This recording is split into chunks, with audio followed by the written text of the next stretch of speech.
السلام علیکم ورحمۃ اللہ وبرکاتہ۔ ایمان کی علامت کیا ہے؟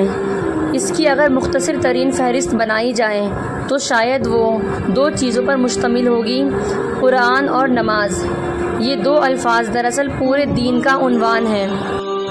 اگر نظریاتی حیثیت سے سب سے زیادہ اہم اور دوسرا عملی پہلو سے، اسی نے دراصل اللہ کو پایا جس نے قرآن اور نماز کو پایا ہے۔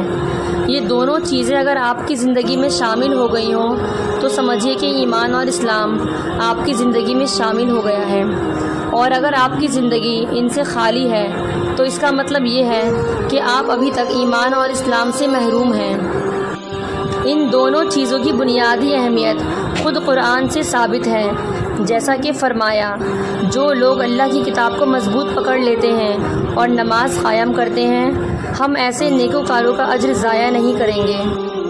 قرآن اور نماز کو پانے کا مطلب کسی لفظی مجموعے یا کسی ظاہری ڈھانچے کو پا لینا نہیں ہے، بلکہ اس سے مراد ایک عظیم حقیقت کو پانا ہے جو آدمی کے وجود پر چھا جاتا ہے، جو اس کی پوری زندگی بن جاتی ہے۔ جو لوگ قرآن کے واقعی مومن ہیں وہ جب قرآن کو پڑھتے ہیں تو یہ کتاب انہیں سراپا حقیقت نظر آتی ہے، وہ حقیقت جس کے متعلق علم انسان نے تسلیم کیا ہے کہ وہ کبھی اسے معلوم نہیں کر سکتا، وہ حقیقت جس کو فلسفہ ہزاروں سال سے تلاش کر رہا ہے مگر وہ اس تک نہیں پہنچ سکا۔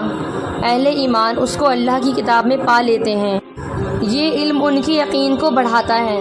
جب زمین و آسمان کی نشانیاں پیش کر کے اللہ تعالیٰ پوچھتا ہے کہ ان کا خالق کون ہے تو بے اختیار ان کی زبان سے نکل پڑتا ہے، تو ہی ہے اے ہمارے رب۔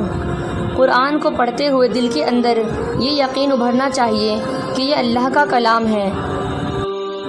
مومن جب قرآن کو پڑھتا ہے تو اس کو اس طرح پڑھتا ہے گویا وہ رب العالمین کی آواز سن رہا ہے، گویا وہ اللہ سے ہم کلام ہے۔ قرآن اس کی سب سے محبوب کتاب بن جاتی ہے، جس میں وہ اپنے جذبات کی تسکین پاتا ہے، جس سے وہ اپنے دل کی دنیا آباد کرتا ہے، جس سے اس کو ایک نئی روشنی حاصل ہوتی ہے جو اس کے تمام عقلی اور روحانی تقاضوں کا جواب بن جاتی ہے۔ قرآن کا یہ پانا محض ایک علمی دریافت قسم کی چیز نہیں ہے، بلکہ یہ بندے کا اپنے رب کو پانا بلکہ اس تک پہنچ جانا ہے۔ کائنات کے خالق و مالک کی اس کتاب سے ہمارا تعلق محض علم ہی نہیں بلکہ وہ بندے اور اللہ کا تعلق بن جاتا ہے۔ ہم جب قرآن کو پڑھیں تو ہمارے اوپر وہ ہیبت طاری ہو جو کائنات کے مالک کا حکم سن کر اس کے ایک عاجز غلام پر طاری ہونی چاہیے۔ اس کو پڑھتے ہوئے ہمارا دل پگھل جانا چاہیے اور ہماری آواز پست ہو جانی چاہیے۔